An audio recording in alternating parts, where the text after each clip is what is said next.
Posiblemente, uno de los personajes más controvertidos que pueblan el vasto mundo de la mitología griega, sea la hechicera Medea. Hija de Eetes, rey de la Cólquide, el cual era a su vez descendiente del titán Helios y de la ninfa Perseis. Asimismo el rey era hermano de la diosa Circe, la hermosa hechicera que fue desterrada a una isla por los dioses. También era hermano de Pasífae, entregada en matrimonio, contra su voluntad, al rey Minos de Creta. Su madre fue una ninfa llamada Iría, y su hermana fue Calcíope. Medea era sacerdotisa de Hécate, a la que algunos consideran su madre o su abuela, y de la que aprendió los principios sagrados de la hechicería, junto con su tía, la diosa y maga Circe, mientras ésta estaba exiliada en la isla de Ea. Hécate y Circe instruyeron a Medea en el sagrado arte de la hechicería, le enseñaron a distinguir y recolectar aquellas plantas esenciales y necesarias, para elaborar las distintas pócimas mágicas. Asimismo le instruyeron en el conocimiento de antiquísimos encantamientos, los cuales deberían ser siempre pronunciados bajo la pálida luz de la luna para que surtieran efecto. Hécate y Circe la iniciaron con amor y maestría en el divino arte de la magia. Aquella era una época en la que los dioses y titanes gobernaban el universo y regían el destino de los mortales, todos ellos poseían poderes y atributos mágicos, y todos ellos eran descendientes de Urano, el dios primordial que representaba al cielo con sus astros, y de la diosa Gea, que representaba a la madre tierra. Varias generaciones de titanes y dioses se sucedieron antes de que Prometeo creara a la humanidad, y cuando éste la hubo creado, los primeros héroes y heroínas, así como semidioses y reinas divinas, comenzaron a aparecer sobre la tierra, fruto mestizo entre sangre divina y mortal. Así pues, la magia y los encantamientos era el medio por el cual los dioses imponían su voluntad sobre los indefensos humanos, y mediante el cual estos, a su vez, intentaban protegerse de su cólera, a menudo caprichosa. Las diosas consideradas magas, como Circe y Hécate, lo eran porque hábilmente habían conseguido domesticar los grandes poderes que se les habían otorgado, los cuales emanaban de sus antepasados, el cielo y la tierra, logrando invocar de esta forma tanto al fuego celestial, como a las bestias de las profundidades, manteniéndolas siempre bajo control.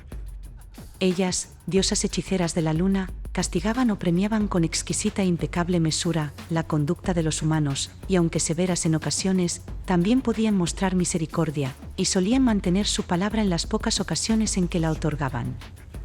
Un ejemplo de ello es cuando Circe permitió a Ulises continuar su largo viaje, aunque después de retenerlo durante un largo año junto a su tripulación, liberando finalmente a sus marineros y mostrándoles el camino a seguir.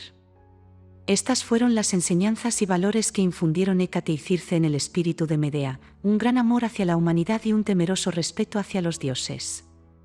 La historia no le ha hecho justicia, a menudo se refieren a Medea como la bruja rabiosa y vengativa, dispuesta a sacrificar a sus propios hijos para vengarse de su marido, y mujer despiadada e inmisericorde, sin ningún tipo de escrúpulos. Para entender las razones de Medea, debemos también comprender el ambiente y costumbres que la rodeaban. El suyo era un mundo arcaico y que respondía a las leyes más primitivas, las cuales emanaban directamente de los dioses. Después de años de aprendizaje en la isla de Circe, Medea regresó a la Cólquide, su lejana tierra natal, para alojarse en el palacio de su padre Eetes. Allí dedicaba la mayoría de su tiempo a perfeccionar sus pociones y mejorar sus habilidades mágicas. Hasta que un día, los argonautas liderados por el valiente Jasón, llegaron a su reino de la Cólquide en busca del vellocino de oro.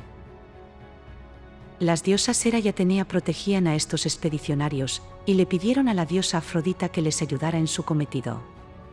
De manera concreta, le solicitaron que Medea, la hija del rey, se enamorara de Jasón y lo apoyara en sus nobles propósitos. Afrodita tuvo que convencer a su hijo Eros para que realizara la tarea. Al principio este estaba reticente, pero siendo todavía muy joven, su madre le prometió un bonito regalo, y entonces Eros aceptó lanzar una de sus flechas directamente al corazón de Medea. Las flechas lanzadas por Eros eran temidas por los dioses, tenían un efecto descomunal y a menudo trágico, tanto en mortales como en dioses, tal y como demuestra lo sucedido con la ninfa Dafne y el dios Apolo. Un día Apolo se burló de Eros afirmando que era un pésimo arquero. Eros, molesto por la arrogancia de Apolo, decidió vengarse de él y para ello le arrojó una flecha de oro, la cual causaba un amor inmediato a quien hiriese. Otro de sus disparos hirió a la ninfa Dafne, pero con una flecha de plomo, que causaba el efecto contrario, el total rechazo amoroso. Así que cuando Apolo vio un día a Dafne, se sintió rebosante de amor y se lanzó rápidamente en su persecución.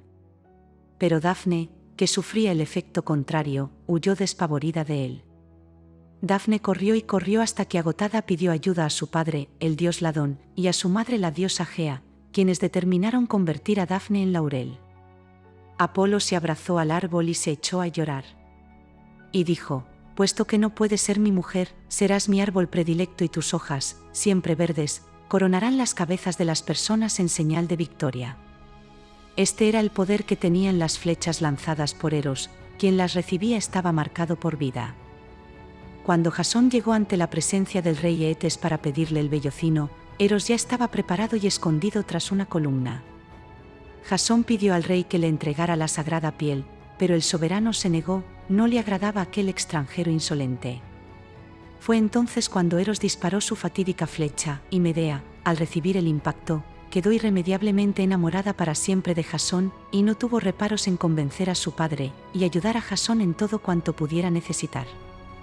Pero solo después de hacerle jurar por todos los dioses que sería su esposo para siempre, y que nunca la traicionaría, a lo que Jasón accedió. A partir de entonces su fatídico destino quedaría sellado para toda la eternidad.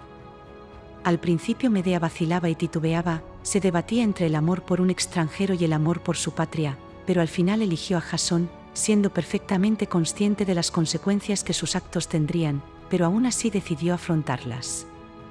Para ayudar a Jasón en las monumentales tareas impuestas por su padre el rey, Medea, experta conocedora de las pociones mágicas, se dispuso a untar el cuerpo del héroe con un bálsamo de azafrán especial de la Cólquide. Este hizo que el cuerpo de Jasón multiplicara su fuerza y se convirtiera en invulnerable a las llamas. Así fue como Jasón consiguió enyugar a los toros que exhalaban fuego, para labrar y sembrar el campo con los dientes de dragón, y más tarde derrotar a los esqueletos armados que de allí surgieron.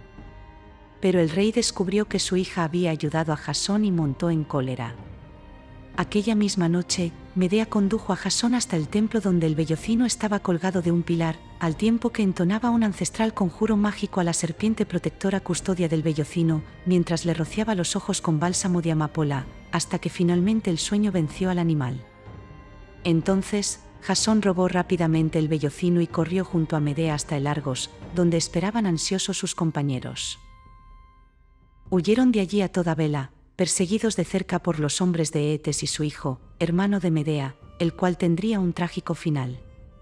La flota de Eetes persiguió a Argos por el Mar Negro, el estrecho del Bósforo, el Mar de Mármara, el Mar Egeo y por toda Grecia, hasta llegar a la isla de Drepane, hoy llamada Corfú, a medio camino del Mar Adriático. A partir de este momento es cuando se complica la historia de Medea. Existen numerosas versiones del mito de Medea, y la mayoría de ellas se centran en la gran culpa atribuida a la hechicera, haber matado a su hermano y a sus propios hijos. Para Eurípides, Medea cometió el crimen por venganza; para Pausanias, en cambio, es totalmente inocente. Existen curiosas similitudes entre Medea y el semidios Heracles. La poderosa diosa Hera estuvo involucrada en historias protagonizadas por ambos. En el caso de Hércules, presa de un ataque de locura infundido por Hera, acabó con su mujer, con sus hijos y con su sobrino, lo que tuvo como consecuencia sus famosos trabajos para el rey Euristeo. Tanto la diosa Hera, como Afrodita y Atenea, eran las deidades protectoras de la expedición de los argonautas, entre cuya tripulación también figuraba Hércules. También fue Hera la instigadora de la expedición, al inspirar unas palabras clave en el oído de Jasón durante su encuentro con el rey Pelías, a su paso por Tesalia, ya que la diosa estaba muy furiosa porque Pelías no le ofrecía sacrificios. Por amor a Jasón, Medea abandonó la Cólquide y renunció a su familia, a la tierra donde creció, a sus comodidades y a su reputación de joven princesa virgen.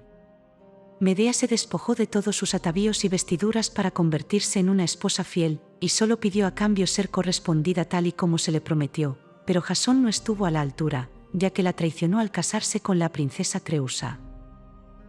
Lo único que le quedó a Medea fue su magia, que la unía con fuerza a su tía Circe y a su abuela Hécate, además de su gran inteligencia, la misma que hizo que Hesíodo la describiera como la mujer de ojos brillantes.